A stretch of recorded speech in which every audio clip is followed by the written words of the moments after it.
अस्सलाम वालेकुम, मैं हूं नोमान खान और आप देख रहे हैं पाक अफेयर्स।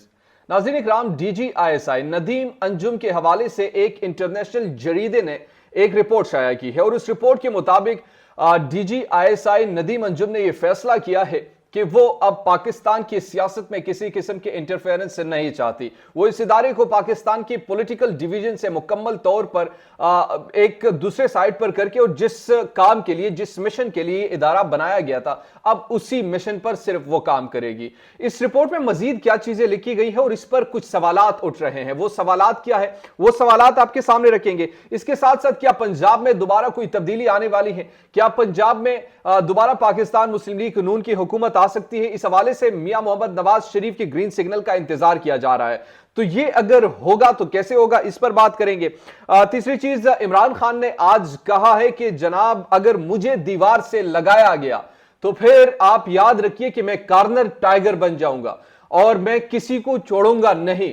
मैं ये साफ अल्फाज में बता रहा हूं कि मेरे पास ताकत है पंजाब की, मेरे पास ताकत है केपी की, खैबर पुख्तनख्वा की मेरे पास ताकत है, गिलगित ही मेरे पास ताकत है, इसके अलावा कश्मीर की। मैं चारों तरफ से इस्लामाबाद को घेर सकता हूं और फिर आपको कहीं पर छुपने की जगह नहीं मिलेगी। इमरान खान ने आज बहावलपुर के जलसे में मजीद क्या कहा, इस पर बात करेंगे। इसके साथ साथ तुम्हारा मुंह तोड़ देंगे तलाल चौधरी का जो एक बयान है, एक स्टेटमेंट है और जिस तरीके से उन्हें स्टेटमेंट दिया है वो भी मैं आपके सामने रखूंगा। आपने मेरे साथ रहना, अगर अभी तक आपने हमारे पाक अफेयर्स को सब्सक्राइब नहीं किया तो काइंडली सब्सक्राइब कीजिए, बेल आइकन को प्रेस कीजिए ताकि नहीं आने वाली और लेटेस्ट अपडेट से आप बाखबर रहे।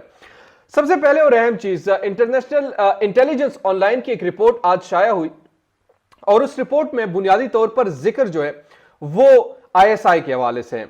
ISI का जिक्र उन्होंने किया है और कहा है कि ISI का जो रोल है वो सिर्फ इदारा जो है अब वो काम करेगा जिसके लिए ये बना था। ये इंटेलिजेंस ऑनलाइन की रिपोर्ट है और इसमें यह भी कहा गया है कि ये जो अब इनकलाब है जो इस इदारे में आएगा, इसकी सरबराही नदीम अंजुम साहब करेंगे।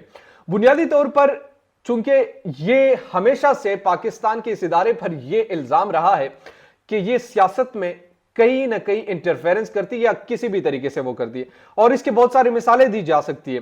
अभी फैज अमीन साहब के जिक्र कर रहे थे पाकिस्तान मुस्लिम लीग नून कि वो इनडायरेक्टली पाकिस्तान तहरीक इंसाफ के साथ मिलकर कोई काम कर रही है, या फिर माजी में बहुत सारे मिसालें हम दे सकते हैं और इस इदारे का एक रोल रहा है। अब नदीम अंजुम साहब का कहना है कि इसका पॉलिटिकल डिवीजन हम खत्म करने वाले हैं। इस इदारे का जो पॉलिटिकल डिवीजन है, जो कि पॉलिटिकल चीजों पर काम करेंगे, अब वो नहीं करेंगे।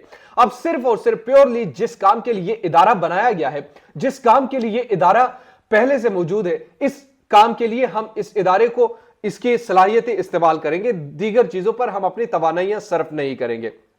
इंटरनेशनल ऑनलाइन की इस रिपोर्ट में यह भी कहा गया है कि जो जनरल DGISI नदीम अंजुम साहब है वो चूंकि बलूचिस्तान में बहुत सारा काम कर चुके हैं, बलूचिस्तान में जो जिस तरीके से उन्हें अमन की बहाली के लिए काम किए हैं, तो इसी वजह से उनको मोहसिन पाकिस्तान का एक टाइटल भी दिया गया और इनके काम को पहचाना जाता है, इनके काम को सराहा जाता है। लेकिन जो इस वक्त ये काम कर रहे हैं, अगर ये पाकिस्तान की पॉलिटिकल हिस्ट्री में हो जाते तो यकीनन इससे कोई बड़ा काम तो होगा नहीं। लेकिन इसके साथ एक और सवाल भी जन्म लेता है और वो सवाल ये है कि क्या माजी में इट्स मीन कि ये एक एतराफी जुर्म भी है कि माजी में शायद कहीं ना कहीं इनडायरेक्टली ये पॉलिटिकल रोल इसका रहा है। इसीलिए अब कहा जा रहा है, इस रिपोर्ट में कहा गया है कि ये इदारा अब जो है वो इंटेलिजेंस जो एजेंसी है हमारी, वो पॉलिटिकल डिवीजन अपना खत्म कर रही है और सिर्फ उसी मिशन पर काम करेगी जिस मिशन के लिए इस इदारे को बनाया गया था। एनीवेज, अच्छा है, अच्छा इकदाम है, इसको जितना भी सराहा जाए कम है और ऐसा ही होना चाहिए। तमाम इदारों को अपने डोमेन में रहकर आइन ने जो हुदूद तायुन की है उन्हीं में रहकर यह काम करना चाहिए और इसकी उम्मीद भी यही की जा सकती है। दूसरी बड़ी अहम चीज, गुज़िश्ता हुकूमत ने रिलीफ देकर IMF के वादों से इनहिराफ किया। अच्छा, इससे पहले हमजा शहबाज ने जो बात की कि गुज़िश्ता हुकूमत पर यह सारा मलबा डाल दिया और IMF ने जो रिपोर्ट मुरतब की। अच्छा, उस रिपोर्ट में यह भी कहा गया है कि आने वाले दिनों में पाकिस्तानी कौम सड़कों पर होगी। यह IMF ने कहा, इमरान खान ने नहीं कहा। अच्छा, वजह क्या होगी? वजह यह होगी जनाब कि महंगाई बहुत ज्यादा होगी, लोग तंग होंगे, तंग जब होंगे तो वो सड़कों पर आएंगे और जब सड़कों पर आएंगे तो फिर आपको मालूम है फिर क्या होगा, फिर इनके खिलाफ एहतजाज करेंगे। उनको यह भी खदशा है कि हुकूमत बड़ी कमजोर है, यानी इनके अपने पैर नहीं है, किसी और के सहारे पर यह हुकूमत खड़ी है, लिहाजा उनको भी थोड़ा सा डर भी है, खौफ भी है। मगर इसके बावजूद उनका यह धमकी کہ آنے والے دنوں میں جب آپ مزید مہنگائی کریں گے، چونکہ یہ معاہدہ ہو چکا ہے اور معاہدے میں بہت ساری چیزیں ابھی پوشیدہ ہے، آہستہ آہستہ سامنے آئے گی، تو اسی معاہدے کے تحت پھر پاکستانی قوم جو ہے وہ جب یہ برداشت نہیں کر سکے تو وہ باہر آئے گی۔ اچھا، حمزہ شہباز نے اس حوالے سے کہا ہے کہ جناب یہ ریلیف دے کر حکومت نے آئی ایم ایف کے وعدوں سے انحراف کیا۔ گزشتہ حکومت نے ریلیف دے کر، یعنی عمران خان نے جو ریلیف دیا تھا پیٹرول پر، پیٹرولیم مصنوعات پر، وہ ان کا یہ کہنا تھا کہ یہ آئی ایم ایف کے وعدوں سے انحراف کیا۔ آئی ایم ایف آج کل ان کا ابو جی ہے۔ وہ کیسے ابو جی ہے میں آپ کو بتا دیتا ہوں۔ ابو جی اس لیے کیونکہ جب یہ اپوزیشن میں ہوا کرتے تھے تو آج کے میرے محترم شہباز شریف صاحب کہتے ہیں کہ جناب یہ تو ملک سے غداری کر رہے ہیں، یہ تو آئی ایم ایف کے ڈیل کو سبوتاج کرنے کی کوشش کر رہے ہیں، یہ تو ملک سے غداری ہے۔ اس وقت کیا کرتے تھے؟ نیازی نے ملک بیچ دیا آئی ایم ایف کیا، تو اتنے منافق در منافق، جس قسم کے منافقت ان میں بھری ہوئی ہے یہ آپ کو کہیں پر نظر نہیں آئے گی، خاص کر جو اس وقت جو حکمران طبقہ ہے۔ اور منافقت کی بھی انتہا تب ختم ہوتی جب ایک انٹلیکچوئل بندہ جو کہ احسن اقبال جسے توقع بھی نہیں کی جا سکتی، یہ ان کے الفاظ ہیں، اور آج وہ غدار قرار دے رہے ہیں۔ شرم آنی چاہیے ایسی گفتگو پر اور ایسے تجزیوں پر اور آپ کے ایسے سٹیٹمنٹس پر جو آپ کے، لیکن یہ سٹیٹمنٹ پبلک آپ کے ایکسیپٹ نہیں کرے۔ اس کی وجہ یہ ہے کہ بنیادی طور پر آپ جو کام لے رہے ہیں وہ جھوٹ سے لے رہے ہیں۔ آپ نے آج آئی ایم ایف کو اپنا سر کا تاج بنا لیا، کل آپ نے اسی آئی ایم ایف کے منہ پر چپیڑے مار دی تھی جب وہ عمران خان کی حکومت تھی، صرف اس لیے کہ عمران خان کی حکومت تھی۔ آج کیوں غلام نہیں؟ آج آپ نے قوم کو غلام نہیں بنایا، آج آپ نے قوم کو آئی ایم ایف کے آگے نہیں بھیجا، آج آپ ان کے محتاج نہیں ہیں۔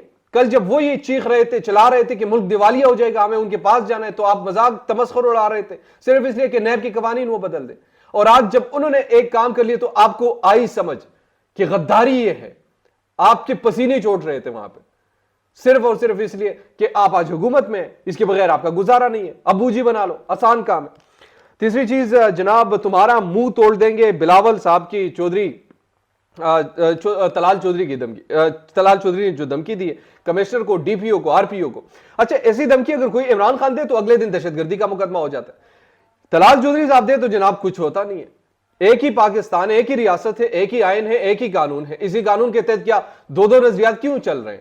اگر انہوں نے دھمکی دی ہے تو انہیں بھی دھمکی دی، کوئی پول کے ہار نہیں پہنا ہے، ان پر بھی دہشت گردی کا مقدمہ ہونا چاہیے۔ مگر ریاست پاکستان ہے، جس کی جو جی میں آئے بس کرتے جائے۔